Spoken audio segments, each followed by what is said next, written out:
From VOA Learning English, this is the Education Report. Almost 40 years have passed since Chinese Communist leader Mao Zedong died and his Cultural Revolution ended.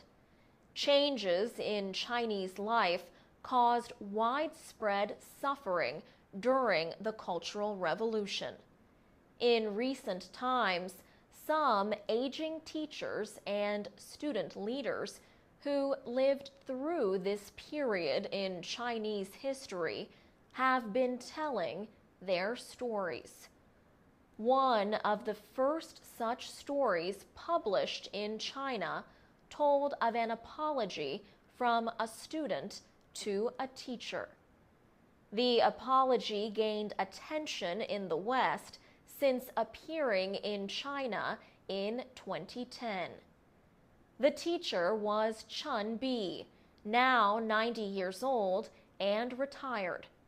She worked at the Beijing Foreign Language School during the Cultural Revolution. Today, Shen Xiaoke is a 60-year-old lawyer. He was a teenage student at Chun Bi's school in 1966. In August of that year, school was suspended. Political indoctrination was extreme. Mao incited people to denounce teachers, intellectuals, and others in important positions. Students influenced by his speeches turned against Chun Bi. Chun Bi recalls the period with horror. She says, "For us who were persecuted, it was a nightmare." Shen Xiaoke says he heard many students argue among themselves about who was the most revolutionary. People tried to prove they were revolutionaries by hurting other people. Chun Bi said if students did not strike others, they would be accused of opposing the Cultural Revolution. So people who were normally not aggressive would start hitting victims. 3 years ago, Shen Xiaoke decided to face the past. "We need to apologize to our teachers," he says. He wrote Chun Bi an apology letter. He expressed his regrets for himself and for others in his class. For VOA Learning English, I'm Alex Villarreal.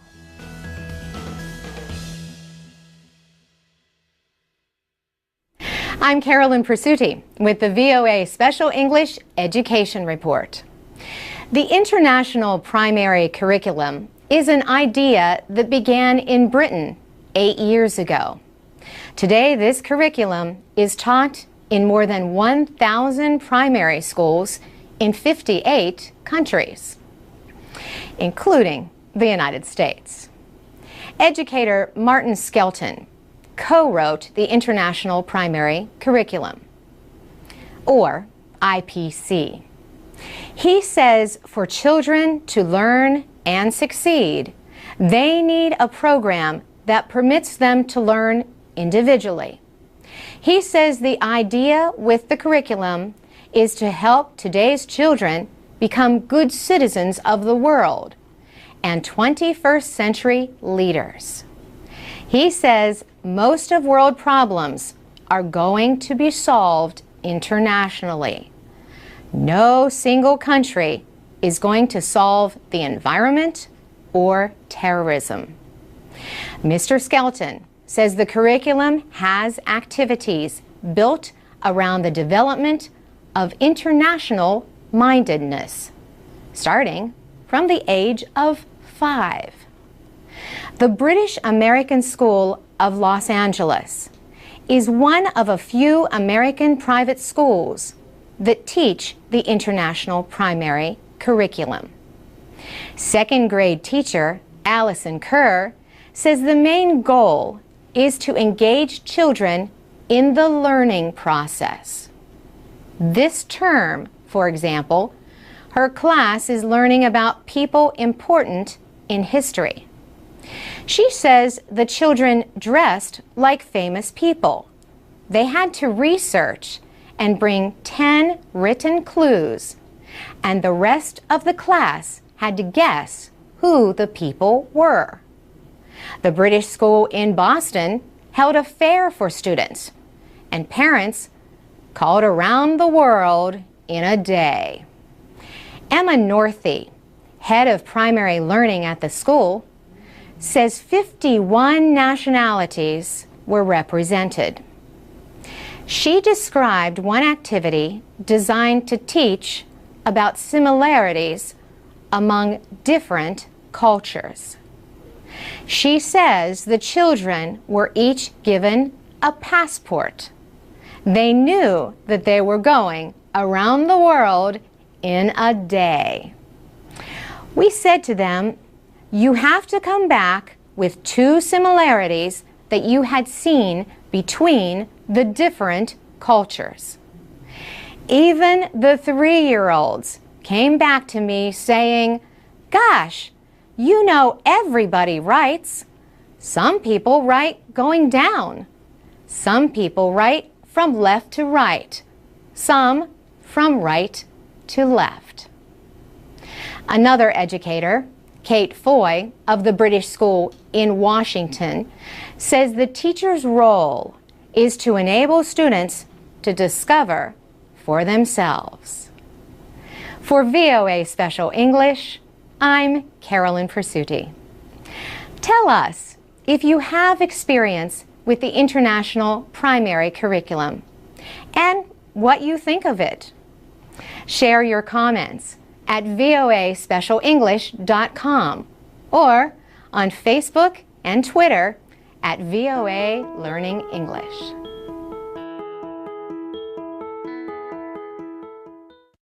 From VOA Learning English, this is the Education Report. Kid Pan Alley is a non-profit organization that holds songwriting workshops for students across the United States.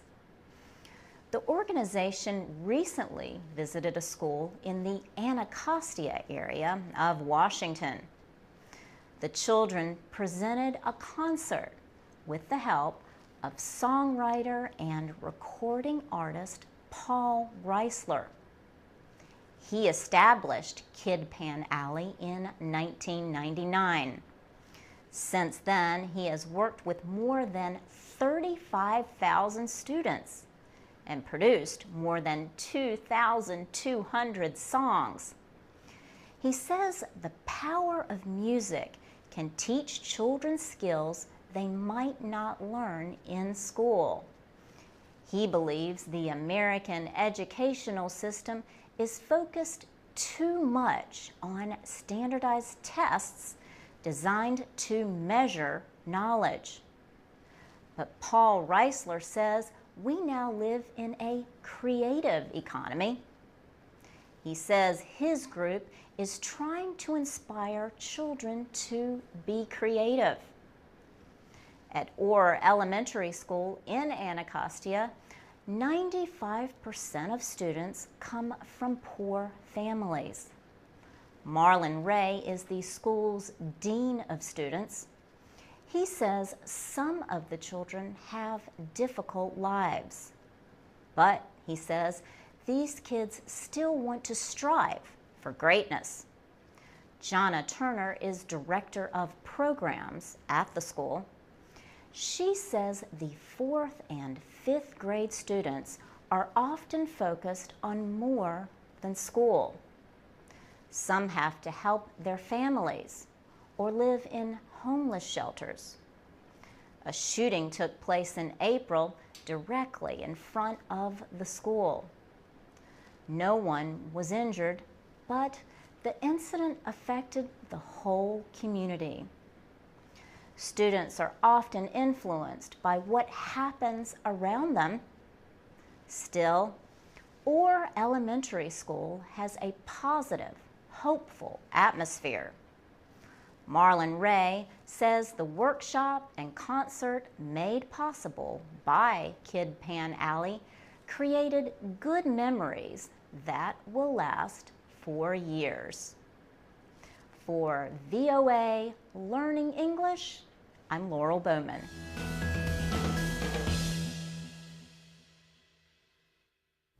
This is the VOA Special English Education Report. Car crashes are the top killer of American teenagers.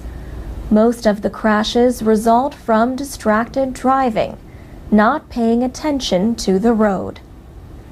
Ryan Didone was a 15-year-old passenger in a car that hit a tree.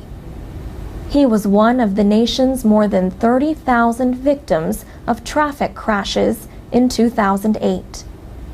Nearly 4,000 deaths, about 12%, involved drivers age 15 to 20. Ryan's father, Thomas Didone, is a police captain in Montgomery County, Maryland. He said the driver of the car was inexperienced and was driving at night with a carload of kids. He was going too fast and caused one death and some serious tragedy for the rest of the community. Jim Jennings from the Allstate Insurance Company says the number one cause of distracted driving accidents is the mobile phone. He says talking on the phone or reaching for it is like drinking 4 beers and driving. He said if you are texting while driving, you are 23 times more likely to get into an accident than somebody who is not. If you reach for a cell phone when it is ringing, you are 9 times more likely to get into an accident. Government and private groups are using public service announcements and events to bring more attention to the problem. For example, the insurance industry recently held a safety event near Washington for teen drivers. At first, 19-year-old Kevin Schumann easily avoided large inflatable dolls thrown in front of the car to represent children. He also avoided orange cones representing the edge of the road. Then, as part of the test, he started texting. He hit several cones and at least one doll. Debbie Pickford of Allstate Insurance says teens are especially at risk from distracted driving, and not just because they lack experience on the roads.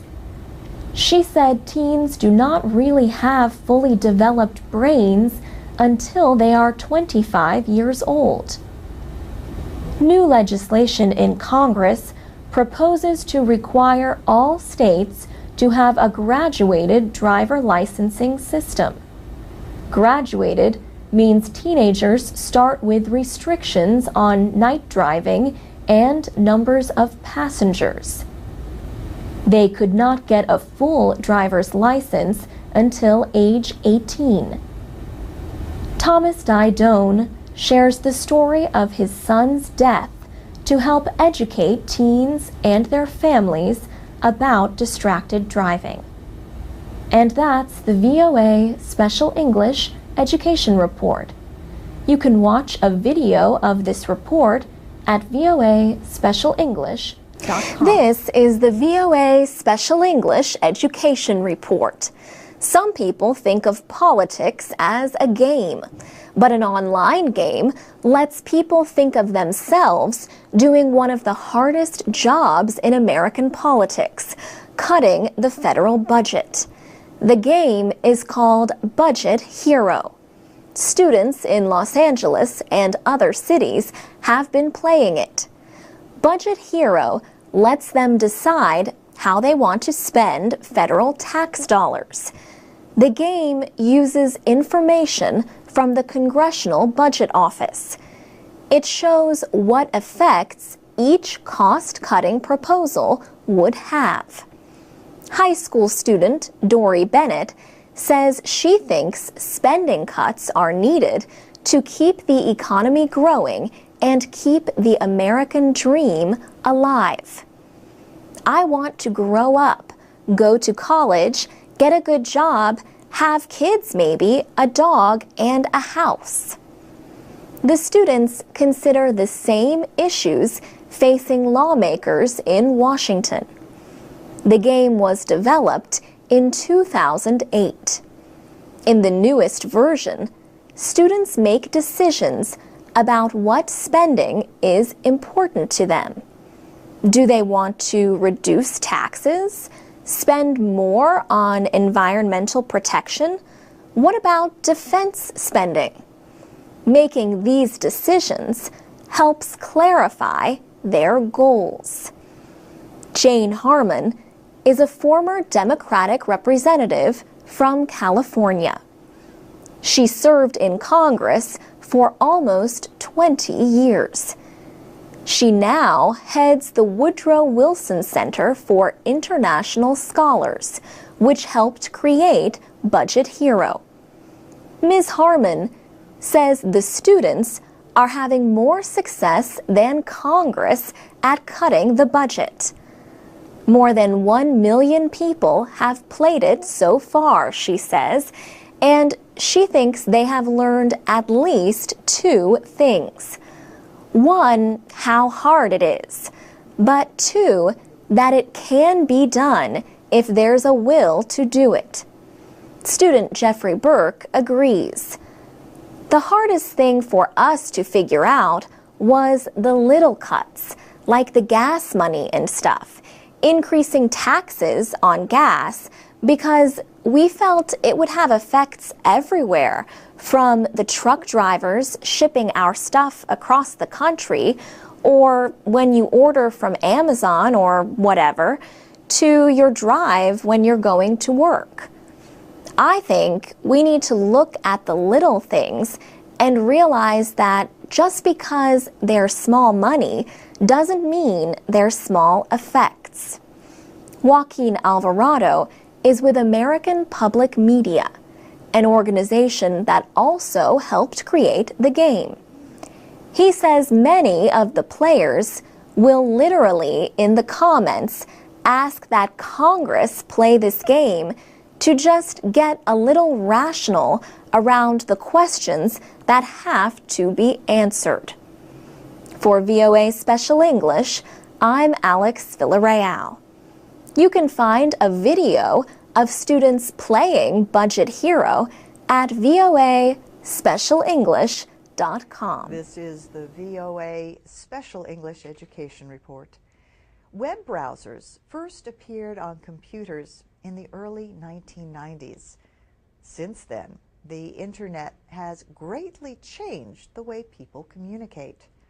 But some teachers think the changes are not all for the better.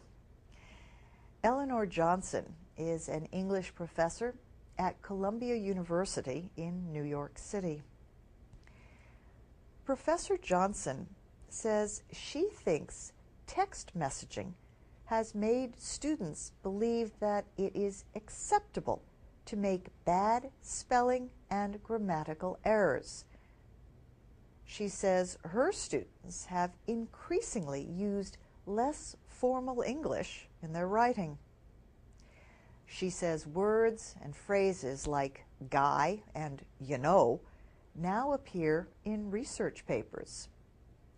And now she has to talk about another problem in class: incorrect word use. For example, a student uses preclude instead of proceed when talking about one event coming before another. Preclude sounds like proceed, but it means prevent. Professor Johnson suspects a strong link between the rise of instant and casual communication online and an increase in writing mistakes. But she admits there may not be much scientific evidence, at least not yet. David Crystal is a British linguist who has written more than 100 books, including the book Language and the Internet. He says the actively changing nature of the Internet makes it difficult to stay current in studying its effects. But he believes its influence on language is small. He says the main effect of the Internet on language has been to increase the expressive richness of language. Erin Jansen is founder of NetLingo, an online dictionary of Internet and text messaging terms. She says the new technology has not changed existing language, but has greatly added to the vocabulary. Basically, it's a freedom of expression, she says. And what about teachers who find these new kinds of mistakes in spelling and grammar in their students' work? What is her message to them? Ms. Jansen says she tells them not to get angry or upset, but to get creative. Teachers and educators want to get children to communicate. But Erin Jansen and David Crystal agree with Eleanor Johnson on at least one thing. Teachers need to make sure students understand the rules of language. And that's the VOA Special English Education Report. We want to know what you have to say about the effects of the Internet on language and writing. Post your comments at voaspecialenglish.com. This is the VOA Special English Education Report. Web browsers first appeared on computers in the early 1990s. Since then, the Internet has greatly changed the way people communicate. But some teachers think the changes are not all for the better. Eleanor Johnson is an English professor at Columbia University in New York City. Professor Johnson says she thinks text messaging has made students believe that it is acceptable to make bad spelling and grammatical errors. She says her students have increasingly used less formal English in their writing.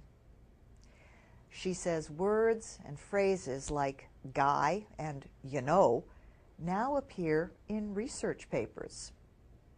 And now she has to talk about another problem in class: incorrect word use.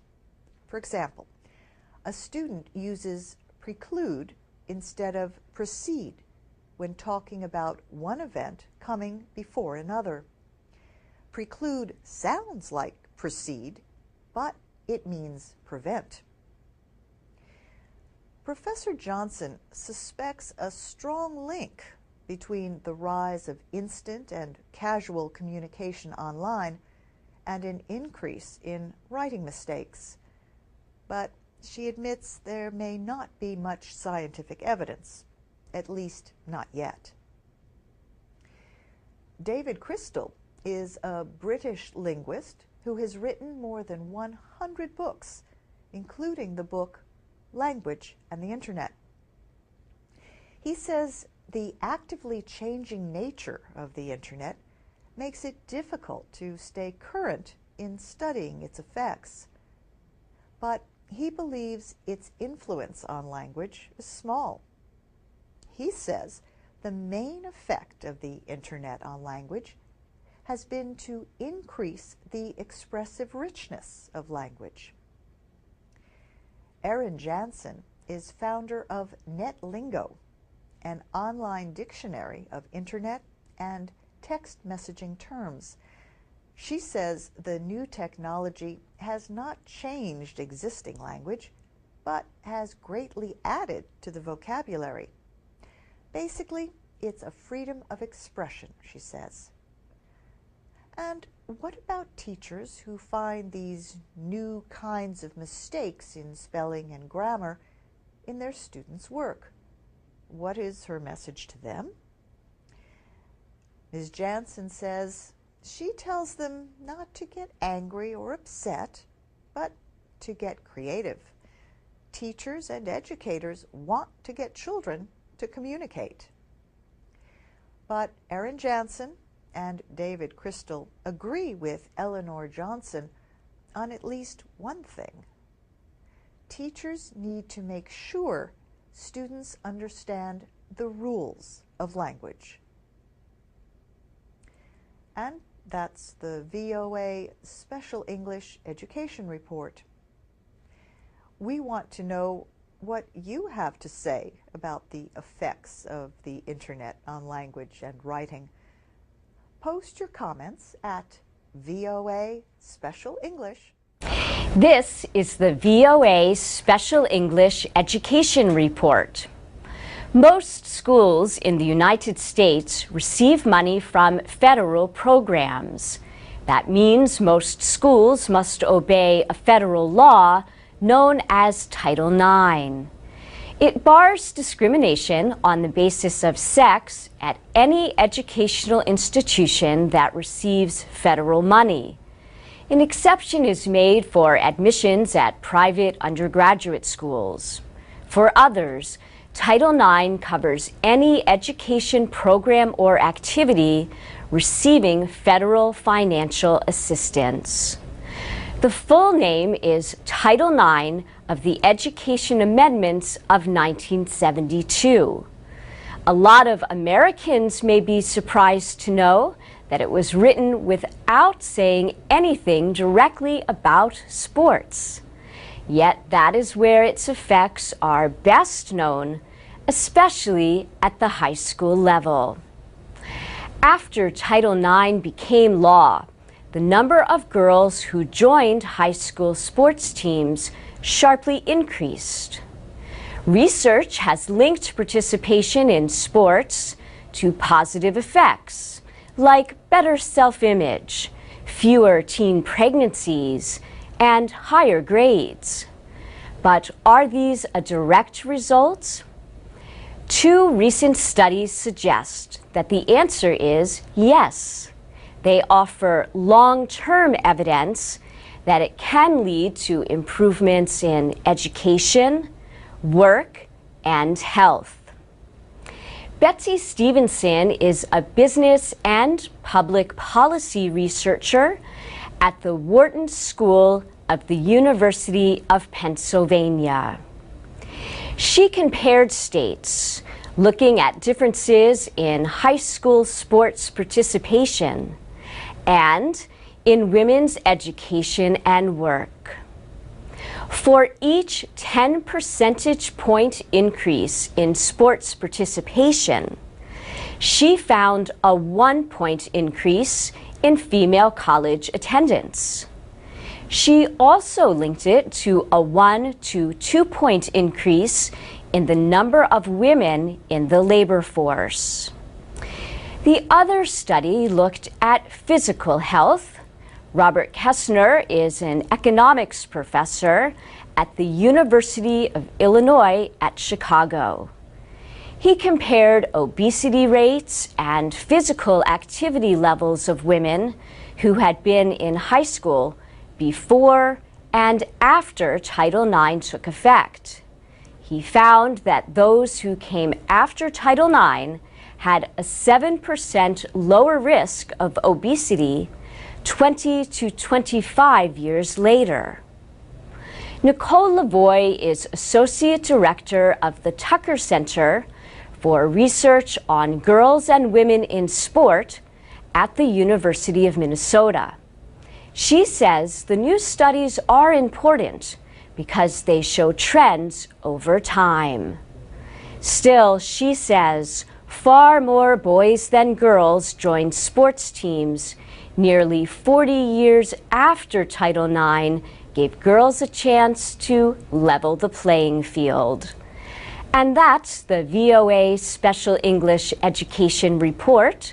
You can post comments at voaspecialenglish.com. This is the VOA Special English Education Report. Each year, about 250,000 Americans study in other countries. Some study abroad programs are trying harder to get students to learn about the local culture. One student, on his first morning in Beijing, was brought to a distant part of the city. He received money and instructions how to get back.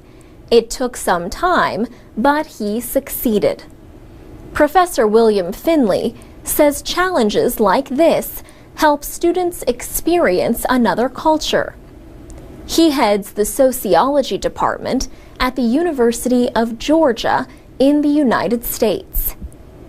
He says it's absolutely crucial that they know something about how people in other parts of the world live and think, and how they behave. Often, those students go in large groups, and they hang around with each other. We felt that they really weren't getting to know the local inhabitants. In 2008, Professor Finley started a program with South Africa's Stellenbosch University. The program combines traditional classroom learning with community involvement through a non-governmental organization. He says, "We've been working with a particular NGO in the township, and they do two things. They run a number of these creches, which are basically daycare centers for children whose parents are working, and the library in the community where there are some computers. Our students typically work either with the little kids in the daycares, or they work in the library and teach very basic computer skills to mostly young adults." Hillary Kinsey is studying international affairs. She spent 3 weeks in the Stellenbosch program. She says, "It was interesting to learn the history of the area and the recent development with democracy and that sort of thing, and then talk to these people and see what the social dynamics were, what the ethnic divisions were, how certain groups felt about other groups." When Ms. Kinsey returned from South Africa, she and other students in the program created a non-profit organization. We called it Ubuntu, which is a South African concept coined by Desmond Tutu, and it means "I am because we are."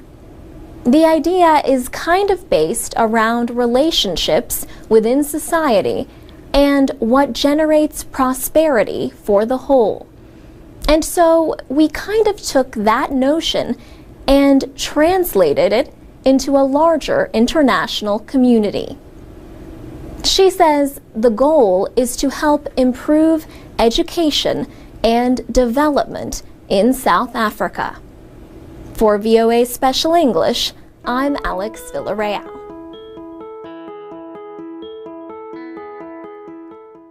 From VOA Learning English, this is the Education Report. Many Syrians are trying to study overseas while a civil war continues in their country.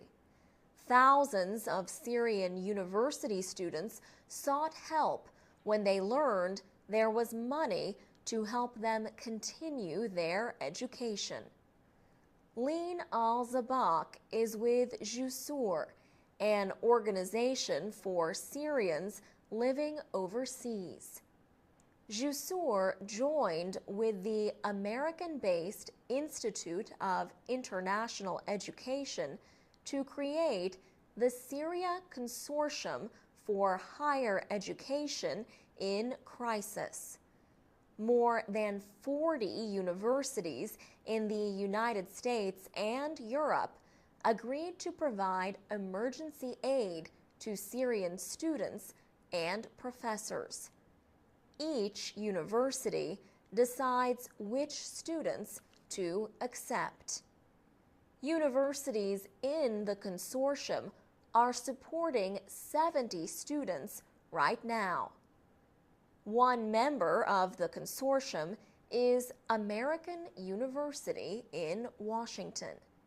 It is supporting a Syrian graduate student and a faculty member in the university's School of International Service.